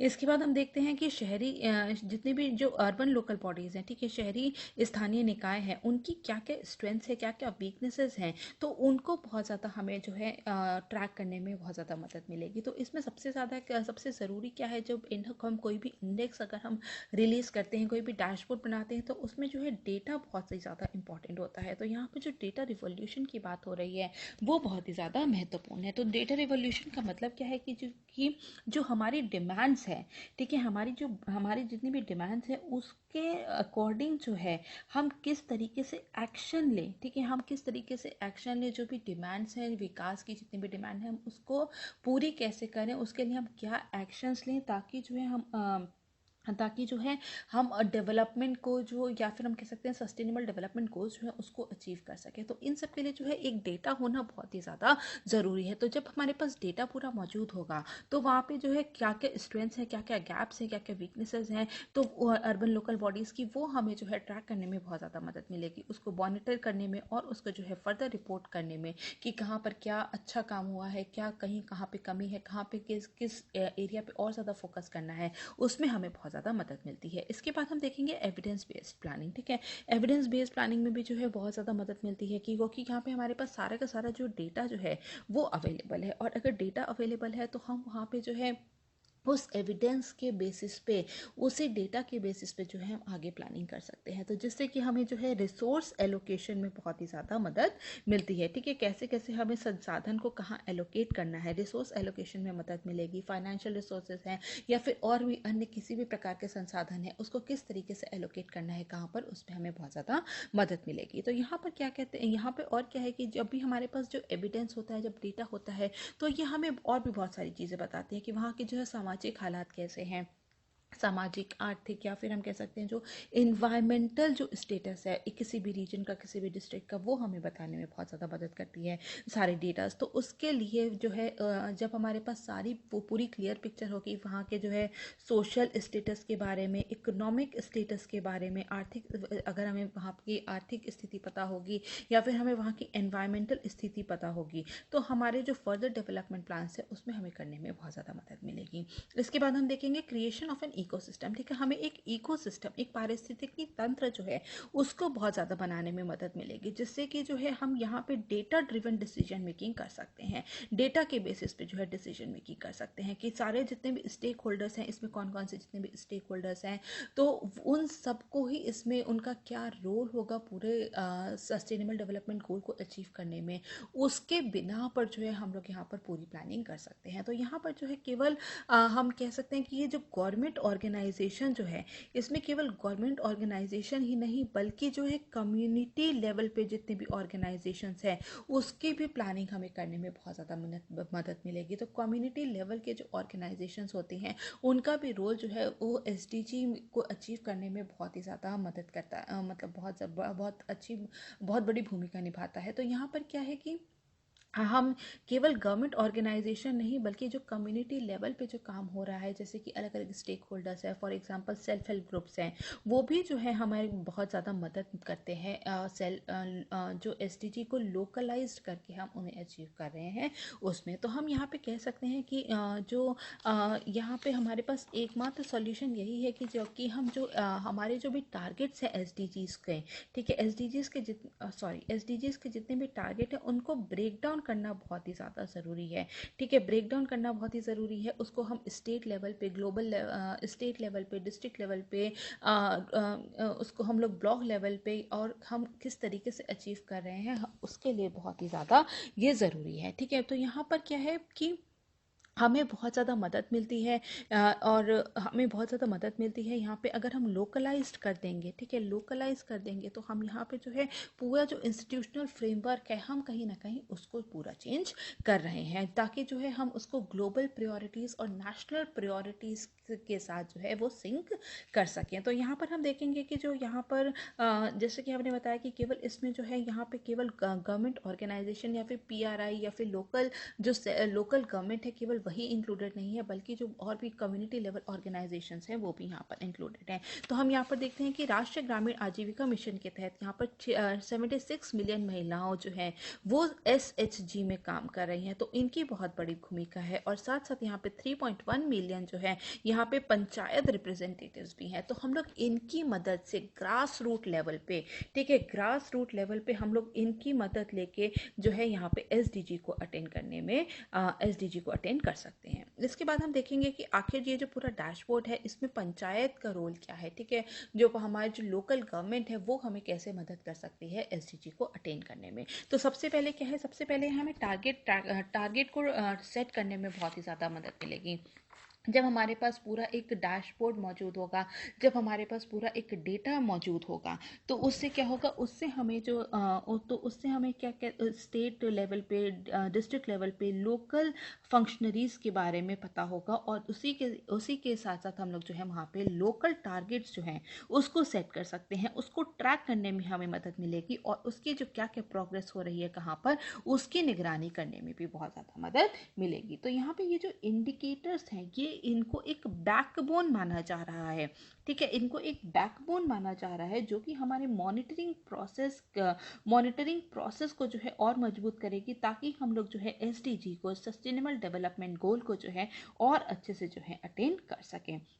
तो यहाँ पर जो है ये केवल जो है हमें सस्टेनेबल डेवलपमेंट गोल की जो है प्रोग्रेस के लिए, ठीक है, केवल प्रोग्रेस ट्रैक ही नहीं करने के लिए, करने के साथ साथ, ठीक है, उसके साथ साथ जो है हमें किसकी अकाउंटेबिलिटी, ठीक है, जितने भी स्टेक होल्डर्स हैं उनकी अकाउंटेबिलिटी को भी यहाँ पर सुनिश्चित करता है। इसी के साथ साथ हम देखते हैं यहाँ पे पब्लिक सपोर्ट भी बहुत ज़्यादा इंपॉर्टेंट है। ठीक है, जनता का समर्थन मिलता है जब डैशबोर्ड वहाँ पे होता है, तो लोगों को भी पता होता है कि कहाँ पे उनका जो रीजन है कहाँ पे जो है फेल हो रहा है, कहाँ पर जो है कमी हो रही है।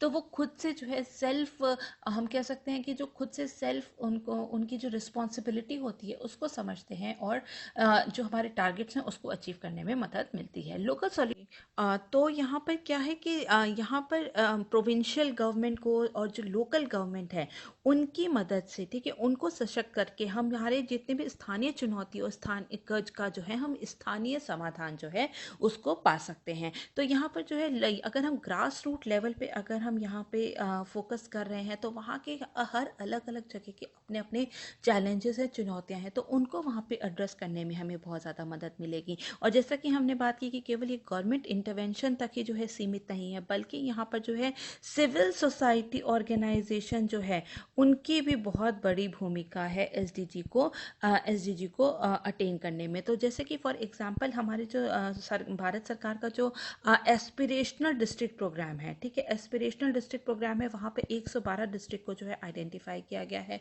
और वहाँ पे जो है लोकल गवर्नमेंट की और सिविल सोसाइटी ऑर्गेनाइजेशन है उनकी बहुत बड़ी भूमिका है। और ऐसा देखा गया है कि जितने भी एस्पिरेशनल डिस्ट्रिक्ट प्रोग्राम के अंदर जितने भी डिस्ट्रिक्ट्स हैं उनमें जो है वहाँ पर बहुत ही ज़्यादा जो है प्रोग्रेस देखी गई है 5 इंडिकेटर्स पे। वो 5 इंडिकेटर्स कौन कौन से हैं, जैसे कि हेल्थ है, एजुकेशन है, एग्रीकल्चर है, इंफ्रास्ट्रक्चर है, स्किल डेवलपमेंट है। तो यहाँ पर जो है हम काफ़ी सारे डायमेंशंस पर जो है फोकस कर सकते हैं, जिससे कि हमें SDG को प्राप्त करने में मदद मिलेगी। इसके बाद हम देखते हैं प्रमोट हेल्दी कंपटीशन, स्वस्थ प्रतिस्पर्धा को बढ़ावा देता है। यहाँ पर जो है यहाँ पर जब डैशबोर्ड होता है वहाँ पे जो है बेस्ट परफॉर्मिंग डिस्ट्रिक्ट कौन सी सबसे अच्छी, कौन सी ऐसी डिस्ट्रिक्ट है जो सबसे अच्छा परफॉर्म कर रही है, वो सारे इंडिकेटर्स वहाँ पे होते हैं। तो वहाँ पर, ठीक है, तो वहाँ पर जो है एक जो पंचायत लेवल पर जो है यहाँ पे देख सकते हैं कि कौन सी डिस्ट्रिक्ट जो है आगे है। तो अपने आप में जो एक कंपटीशन होता है उसको, एक हेल्दी कंपटीशन को यहाँ पे बढ़ावा दिया जाएगा, ताकि जो जितने भी रीजन्स हैं वो खुद स्ट्राइव करें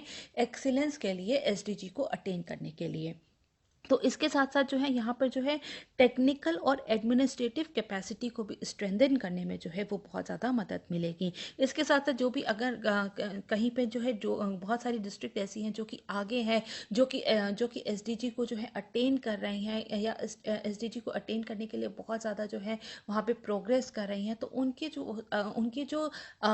जो बेस्ट प्रैक्टिसेस है उसको भी सीख सकते हैं। तो वहाँ पर जो है good practices from the peers, ठीक है, साथियों के अच्छे अभ्यास, या फिर उनके जो अच्छे जो उनका जो अच्छा जो हम कह सकते हैं कि जो परफॉर्मेंस है उससे भी बहुत कुछ सीखने को मिलता है। इसके साथ साथ वहाँ पे क्या है, स्किल ट्रेनिंग है, टेक्निकल एक्सपर्टीज है, उसको शेयर करने के लिए भी बहुत ज़्यादा मदद मिलती है। तो यहाँ पर क्या है कि जैसे कि जो है ओदंथुरई ग्राम पंचायत है तमिलनाडु में, ये जो है सेल्फ सफिशिएंट है इलेक्ट्रिसिटी जनरेट करने में, ठीक है, और बिजली उत्पादन में आत्मनिर्भर बन गया है। तो यहाँ पे जो है इसी से जो है और सारे डिस्ट्रिक्ट भी सीख सकते हैं, और जितनी भी ग्राम सभा है वहाँ पे उन्होंने क्या आइडिया लिया है, क्या टेक्नोलॉजी का इस्तेमाल करके जो है वो वहाँ पर जो है बिजली उत्पादन में आत्मनिर्भर बने हैं, और वो टेक्नोलॉजी अपनाकर और भी जितनी भी ग्राम सभा है वो भी जो है सेल्फ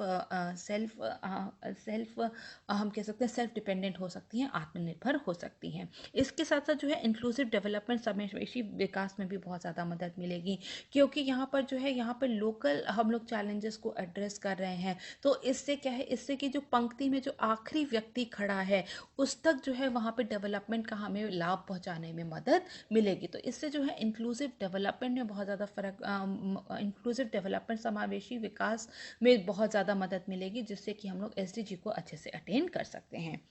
इसके साथ साथ हम देखते हैं कि यहाँ पे जो है जो पीआरआईज हैं, ठीक है, पंचायती राज इंस्टीट्यूशंस हैं, इनको जो है और सशक्त करने की ज़रूरत है। इनको जो है यहाँ पर जो है, जैसे कि हम जानते हैं जो 73rd कॉन्स्टिट्यूशनल अमेंडमेंट एक्ट था, इससे 29 सब्जेक्ट्स जो हैं इनको दे दिए गए थे, पंचायती राज इंस्टीट्यूशंस के को जो है यहाँ पे ट्रांसफ़र कर दिए गए थे। लेकिन अब क्या ज़रूरी है, अब ज़रूरी है कि इनका जो गवर्नेंस का जो रोल है उससे हट कर जो है इनको डेवलपमेंट रोल्स की तरफ, ठीक है, डेवलपमेंट रोल्स पर जो है और ज़्यादा फोकस करने की ज़रूरत है। तो यहाँ पर जो है भारत सरकार जो है यहाँ पे बहुत सारे उसने भी कदम उठाए हैं, जैसे कि राष्ट्रीय ग्राम स्वराज अभियान है, ठीक है। इसके अंतर्गत क्या है, इसके अंतर्गत जो है यहाँ पे जितने भी इलेक्टेड रिप्रेजेंटेटिव्स होते हैं, जितने भी जो इलेक्शन में जो चुने हुए व्यक्ति होते हैं, ठीक है, उनको बोला गया है कि ग्राम पंचायत की मदद से, ठीक है, ग्राम पंचायत की मदद से और वहाँ पे लोकल प्लानिंग करनी है, जिससे कि हम लोग एसडीजी को अटेन कर सकते हैं। तो और इसके साथ साथ जो है मिनिस्ट्री ऑफ पंचायती राज जो है उसने एक एक्सपर्ट ग्रुप को, ठीक है, एक एक्सपर्ट ग्रुप को जो है यहाँ पे उसको एक्सपर्ट ग्रुप को जो है कॉन्स्टिट्यूट किया था, और उसको बोला था कि वो एक पॉलिसी गाइडेंस दे, ठीक है, किस तरीके से पॉलिसी अपनानी चाहिए, जिससे कि जो है लोकलाइजेशन ऑफ एसडीजी को जो है, ठीक है, एसडीजी के लोकलाइजेशन पंचायत लेवल पे जो है हम उसको जो है बना सके। तो उसके लिए पूरी एक पॉलिसी फ्रेमवर्क को जो है तैयार करने की इसमें बात की गई थी। और हाल ही में जो है यहाँ पे इस एक्सपर्ट ग्रुप ने जो है एक डिटेल रिपोर्ट दी है, जिसमें कि उन्होंने बताया है कि किस तरीके से हम लोग ग्रास रूट लेवल पे जो है एसडीजी को अटेन कर सकते हैं, ठीक है। तो यहाँ पर उन्होंने जो है लोकलाइजेशन ऑफ एसडीजीज पर जो है पूरी एक डिटेल्ड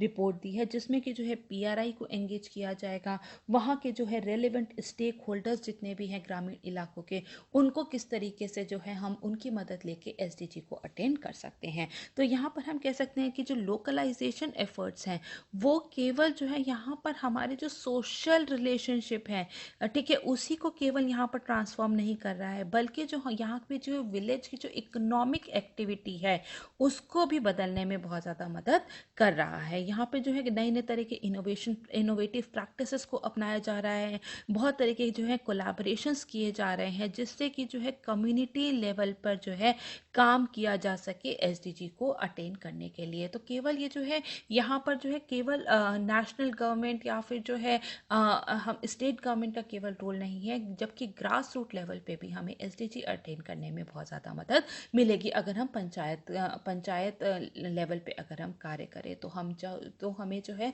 ज़्यादा जल्दी जो है हम एसडीजी को अटेन कर सकते हैं। ठीक है, इसके बाद हम लोग नेक्स्ट क्वेश्चन को देखेंगे। हमारा अगला और आखिरी क्वेश्चन है पेपर नंबर 4 से, और क्वेश्चन है what is environmental ethics, why is it important to study environment ethics. पर्यावरण नैतिकता क्या है, पर्यावरण नैतिकता का अध्ययन करना क्यों महत्वपूर्ण है। तो यहाँ पर हम सबसे पहले समझेंगे कि आगे पर्यावरण नैतिकता या फिर एनवायरमेंटल एथिक्स होती क्या है। ठीक है, तो ये एथिक्स की ऐसी ब्रांच है जो कि ह्यूमन बीइंग और जो उसका नेचर है, एनवायरमेंट है, उसके आपस के बीच का जो रिलेशनशिप जो है उसको दिखाता है। जैसे कि हम लोग जानते हैं कि हम लोग जो है किसी एक एनवायरनमेंट में रहते हैं, तो उस एनवायरनमेंट के प्रति हमारी कुछ रिस्पॉन्सिबिलिटी है। ठीक है, हमारी कुछ रिस्पॉन्सिबिलिटी है, तो उस रिस्पॉन्सिबिलिटी को किस तरीके से पूरा करना है, हमारे जो ऑब्लिगेशंस हैं उसको किस तरीके से हमें पूरा करना है। तो हमारी रिस्पॉन्सिबिलिटी, ऑब्लिगेशंस नेचर के प्रति, उसी को जो है हम लोग एनवायरमेंटल एथिक्स में पढ़ते हैं। तो आज जो हमारा जो पूरा जो पर्यावरण है उसमें बहुत सारे जो है वहाँ पे है बहुत सारी जो है प्रॉब्लम्स हैं, जैसे कि ग्लोबल वार्मिंग की प्रॉब्लम है, क्लाइमेट चेंज की प्रॉब्लम है, डिफॉरेस्टेशन है, पोल्यूशन है, रिसोर्स डिग्रेडेशन, जो भी जितने भी संसाधन है उसका डिग्रेडेशन हो रहा है, वो उनकी जो डिप्लीट हो रहे हैं, ग्राउंड वाटर जो है डिप्लीट हो रहे हैं, बहुत सारे ऐसे स्पीशीज़ हैं जिनको कि एक्सटिंक्शन का खतरा है, वो विलुप्त होने वाले हैं। तो इन सब के प्रति जो है हमारी कुछ रिस्पॉन्सिबिलिटी है, हम नेचर को कंजर्व करना।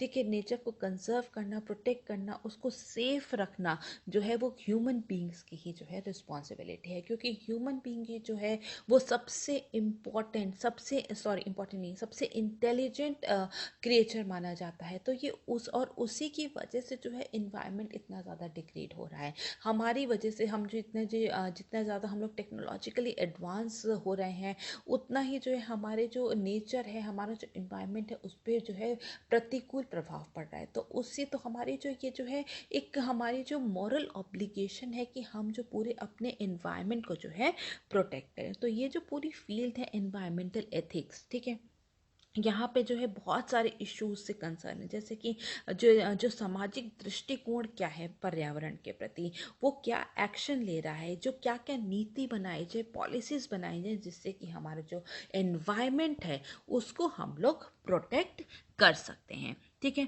तो यहाँ पर हम देखते हैं कि जो भी कि ये हमें ये सुनिश्चित करना है कि हम अपनी तरफ से क्या कर रहे हैं जिससे कि हमारा एनवायरनमेंट जो है वो सेफ रहे, प्रोटेक्टेड रहे। ठीक है, तो यहाँ पर जो है एनवायरनमेंट एथिक्स जो है ये हमें एक साइंटिफिक अंडरस्टैंडिंग देती है, ये हमें बताती है कि हमारे ह्यूमन वैल्यूज़ क्या हैं।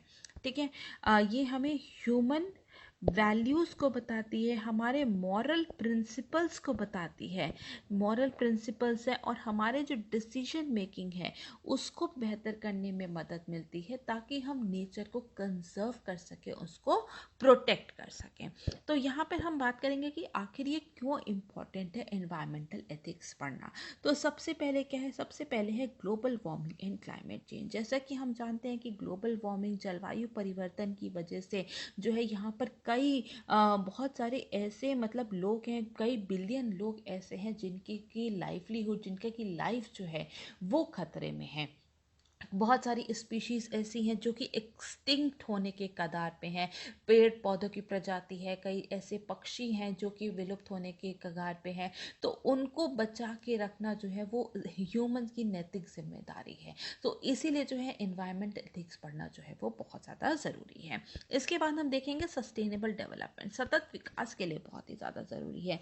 सतत विकास का मतलब क्या होता है, अगर हम एक लाइन में समझे तो ये है कि हमारी जो ज़रूरत है, ठीक है, उसको तो हम पूरा कर ही रहे हैं, लेकिन हमारी जो आने वाली जो फ्यूचर जनरेशन है उसके लिए भी वहाँ पे पर्याप्त संसाधन है। तो उनके जो उनके लिए रिसोर्सेज को कंजर्व करना, ठीक है, उसी को हम लोग सस्टेनेबल डेवलपमेंट कहते हैं। तो यहाँ पे हमें क्या करना है, हमें अपने एनवायरनमेंट को प्रोटेक्ट करना है, खुद के लिए, हमारी आने वाली फ्यूचर जनरेशन के लिए भी।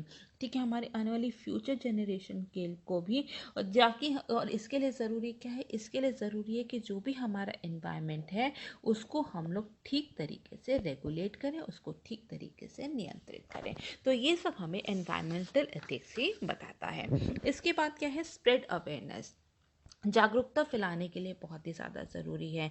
जैसा कि हम जानते हैं कि जो ग्लोबल वार्मिंग है, क्लाइमेट चेंज है, इसकी वजह से जो है बहुत सारी जो है ह्यूमन को बहुत तरीके की जो है प्रॉब्लम्स जो है उसका फेस करना पड़ रहा है। जैसे कि अगर हम बात करें तो यहाँ पे फूड अवेलेबिलिटी की, ठीक है, फूड अवेलेबिलिटी जो है वो अगर पूरा क्लाइमेट चेंज होगा, ग्लोबल क्लाइमेट का जो पैटर्न है अगर वो चेंज होगा तो उससे क्या होगा, उससे फूड अवेलेबिलिटी पर असर पड़ेगा।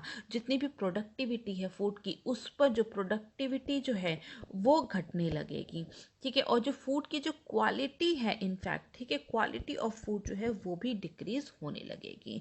तो जब टेम्परेचर इंक्रीज होगा, रेनफॉल का पैटर्न चेंज हो रहा है, एक्सट्रीम वेदर कंडीशन है, वाटर अवेलेबिलिटी जो है वो कम हो रही है, कुछ ऐसे इलाके हैं जहाँ की फ्लड्स बहुत ज़्यादा आ रहे हैं, कुछ ऐसे इलाके हैं जहाँ पे कि ड्रॉट, सूखा बहुत ज़्यादा पड़ रहा है। तो इन सब से क्या होगा, इन सब से हमारी एग्रीकल्चरल प्रोडक्टिविटी जो है वो बहुत ही ज़्यादा जो है अफेक्ट होगी, नकारात्मक रूप से अफेक्ट होगी। तो इस वजह से हमें जो है हमारी कुछ जो मॉरल ऑब्लिगेशंस है हमारे जो एनवायरनमेंट की तरफ, नेचर की तरफ, उसको कैसे कंजर्व करना है, ये हमें एनवायरमेंटल एथिक्स बताता है। इसके बाद है लॉस ऑफ बायोडाइवर्सिटी। ठीक है, लॉस ऑफ बायोडाइवर्सिटी जो है, जैव विविधता जो है वो बहुत ज़्यादा कम हो रही है। बहुत सारी स्पीशीज़ जो है वो एक्सटिंक्ट हो चुकी हैं, या फिर बहुत सारी ऐसी हैं जो कि एक्सटिंक्ट होने के कगार पे हैं। तो यहाँ पे जो है हमारे बायोडाइवर्सिटी लॉस हो रही है। बायोडाइवर्सिटी लॉस होगी तो पूरा का पूरा जो हमारा जो पूरा एनवायरनमेंट है वो कहीं ना कहीं चेंज होगा, और ये केवल एक चैप्टर बन के नहीं रह जाएगा, ये हमारे जो पूरा जो ग्लोबल विकास है उस पर नकारात्मक असर डालेगा। हमारा जो ग्लोबल जो सिक्योरिटी कंसर्न्स है, ठीक है, environmental security, climatic security concerns है, उस पर भी नकारात्मक प्रभाव डालेगा। हमारी जो इकोनॉमिक प्रॉस्पेरिटी है, इकोनॉमिक प्रॉस्पेरिटी जो है उस पर भी जो है यहाँ पर बुरा असर देखने को मिलेगा। तो यहाँ पे इसलिए हमें बहुत ज़्यादा ज़रूरी है कि हम लोग अपने नेचर को कंजर्व करें। इस balance between conservation of environment and development, ठीक है, जो अर्बनाइजेशन है, इंडस्ट्रियलाइजेशन है, इसकी वजह से भी हमारा जो एनवायरनमेंट है वो बहुत ज़्यादा डिग्रेड हो रहा है। जब भी कहीं पे कोई भी कंस्ट्रक्शन की जाती है, इंडस्ट्रीज़ लगाई जाती हैं, या फिर कंस्ट्रक्शन किया जा रहा है बहुत ज़्यादा अर्बनाइजेशन की वजह से, तो वहाँ क्या हो रहा है, वहाँ पे पेड़ों को बहुत ज़्यादा काटा जा रहा है, तो डिफॉरेस्टेशन की प्रॉब्लम है, पोल्यूशन की प्रॉब्लम बहुत ज़्यादा है। तो यहाँ पे कैसे बैलेंस बनाना है डेवलपमेंट और जो हमारा एनवायरमेंटल प्रोटेक्शन है, उस एनवायरनमेंट को सिक्योर करना, उसके बीच में बैलेंस बनाने में भी बहुत ज़्यादा मदद करता है। इसके बाद है यहाँ पे, ये हमें यहाँ पे पॉइंट इंक्लूडेड नहीं है। सिक्स्थ है बेटर क्वालिटी ऑफ लिविंग। ठीक है, बेटर क्वालिटी ऑफ लिविंग हमारे जो हमारी जीने की जो गुणवत्ता है उसको और ज़्यादा बेहतर बनाता है। जैसे कि अगर हम देखें तो दिल्ली एनसीआर में अगर देखें तो यहाँ पर बहुत ज़्यादा पॉल्यूशन है। उत्तर प्रदेश के बहुत सारे ऐसे शहर हैं जो कि मतलब कि वर्ल्ड्स मोस्ट पॉल्यूटेड सिटीज़ में आते हैं। तो यहाँ पर क्या है, यहाँ पे लोगों के हेल्थ रिस्क बहुत ज़्यादा होते हैं, उनमें रेस्पिरेटरी प्रॉब्लम बहुत ज़्यादा हो रही है पॉल्यूशन की वजह से, डिफॉरेस्टेशन की वजह से। उन लोग को जो है स्वच्छ पूरी अच्छी जो ऑक्सीजन जो है वो नहीं मिल रही है, जिसकी वजह से रेस्पिरेटरी ऑर्गन्स जो होते हैं, रेस्पिरेटरी प्रॉब्लम्स जो होती हैं वो बहुत ही ज़्यादा बढ़ रही है, प्री मैच्योर बर्थ हो रहे हैं। तो यहाँ पे हेल्थ रिस्क बहुत ज़्यादा है। तो यहाँ पे इन सब चीज़ों को समझने के लिए एनवायरमेंटल एथिक्स को पढ़ना बहुत ही ज़्यादा ज़रूरी है। तो अगर हम इसके एग्जाम्पल्स की बात करें तो सबसे पहले हम बात करेंगे एयर पॉल्यूशन की, वायु प्रदूषण की। और इसमें भी अगर हम देखें तो दिल्ली एनसीआर में बहुत ज़्यादा जो है प्रदूषण है, वहाँ का वातावरण जो है वो बहुत ज़्यादा प्रदूषित है। तो इसके लिए जो है सरकार ने बहुत सारे स्टेप्स लिए हैं। ठीक है, तो यहाँ पर आता है एनवायरमेंटल एथिक्स का रोल। तो यहाँ पर जो है बहुत ज़्यादा जो है स्टेप्स लिए गए हैं कि जितने भी यहाँ पे दिल्ली में है कि जितनी भी बसेस जितनी भी रोड पे अप्लाई कर रही हैं वो जो है सीएनजी होनी चाहिए। सीएनजी फिटेड जो व्हीकल्स हैं उसको प्रायोरिटाइज किया जा रहा है। इलेक्ट्रिक व्हीकल्स को जो है हमें जोर देना बहुत ज़्यादा ज़रूरी है। कार पूलिंग पे जो नेचुरल रिसोर्सेज जो डिप्लीट हो रही हैं, कार पूलिंग पे बहुत ज़्यादा जो है हमें जो है जोर देने की ज़रूरत है। तो यहाँ पर हम एयर पोल्यूशन को किस तरीके से डील कर सकते हैं, तो वो हमारे जो है एनवायरमेंटल एथिक्स हमें बताता है। इसके बाद है इंडस्ट्रियलाइजेशन है, अर्बनाइजेशन है। तो इंडस्ट्रियलाइजेशन है, अर्बनाइजेशन है, कभी भी कहीं पे भी पेड़ कटता है तो हम लोग जो है एक ऐसे रिसोर्स को, एक ऐसे नेचुरल रिसोर्स को जो है कहीं डिप्लीट कर रहे हैं, जो कि हमारे जो आगे आने वाले फ्यूचर जनरेशन के लिए जो है बहुत ज़्यादा जो है उस पर की ज़रूरतों पे जो है नकारात्मक प्रभाव डाल सकता है। तो यहाँ पे इंडस्ट्रियलाइजेशन है, अर्बनाइजेशन है, उसको भी जो है कहीं ना कहीं हमें कंजर्व करने की ज़रूरत है, डिफॉरेस्टेशन को जो है मिनिमाइज करने की ज़रूरत है। तो अगर हम इसके सॉल्यूशंस की बात करें तो सस्टेनेबल डेवलपमेंट, सतत विकास पे हमें बहुत ज़्यादा ध्यान देना होगा। हमें जो है अपनी जो है नेचुरल रिसोर्सेज जो है, प्राकृतिक संसाधन को जो है बहुत ही ज़्यादा कंजर्व करना पड़ेगा, ताकि हम अपने आने वाले जो फ्यूचर जनरेशन है उनकी भी नीड्स को पूरी तरीके से जो है सुरक्षित कर सकें। इसके बाद है एम्पैथी। हमारे अंदर एम्पैथी होनी चाहिए, जितनी भी जो एम्पैथी होनी चाहिए, जितनी भी जो और जितनी भी जो स्पीशीज़ है, जो भी हमारे जो हम कह सकते हैं कि जितनी भी जो कह सकते हैं फ्लोरा और फौना की वजह के प्रति जो हमारी जो एम्पैथी है वो बहुत ज़्यादा होनी चाहिए। हमें सिर्फ अपनी ज़रूरतों पे नहीं, जबकि हमें औरों की ज़रूरतें पे, हमारे जो एनिमल्स हैं उनकी राइट्स, उनकी जो हमारा जो वेजिटेशन है उसको हमें सुनिश्चित अच्छा रखने के लिए भी जो है कार्य करना पड़ेगा। उनके प्रति भी जो है, फ्लोरा और फौना के प्रति भी हमारी एम्पैथी जो है वो होनी चाहिए, सहानुभूति होनी चाहिए। डिजर्टिफिकेशन और डिफॉरेस्टेशन को जो हम कम करके जो है अपने इन्वायरमेंट को, अपने जो नेचुरल रिसोर्सेज हैं उनको हम कंजर्व कर सकते हैं। ठीक है, so that is all for now. Thank you so very much.